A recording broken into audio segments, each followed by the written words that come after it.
नमस्कार मंडळी, स्टार प्रवाहावरील ठरलं तर मग या मालिकेच्या पुढील भागामध्ये आपण पाहणार आहोत की मैफत हा जेलमध्ये साक्षीला भेटण्यासाठी आलेला असतो आणि तो साक्षीला बोलतो की आज काही झाले तरी साक्षी सुक्रेचा मृत्यू हा जेलमध्ये होणारच आहे आणि तेही 113% खरे आहे. आणि तेव्हा आपण पाहतो मैफत शिक्रे हा जेलच्या आतमध्ये प्रवेश करतो आणि तो एका महिलेचे तोंड दाबून तिला ठार मारतो आणि तेव्हा त्या ठिकाणच्या उपस्थित महिला सर्वजण अतिशय घाबरलेल्या असतात.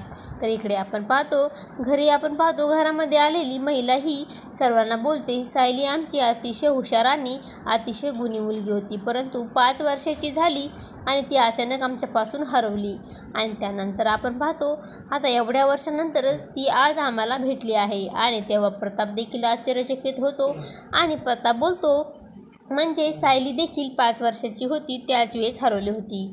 आता पुढे येणाऱ्या भागामध्ये सायली हीच खरी तन्वी आहे आणि त्याचबरोबर प्रिया ही खोटी तन्वी आहे, हे सत्य घरामध्ये सर्वांच्या समोर उघड होणार आहे आणि हे पाहणे अतिशय रंजक ठरणार आहे. ठरलं तर मग या मालिकेचे सर्व अपडेट पाहण्यासाठी आपल्या चॅनलला लाईक करा, शेअर करा आणि सबस्क्राईब करायला विसरू नका. धन्यवाद.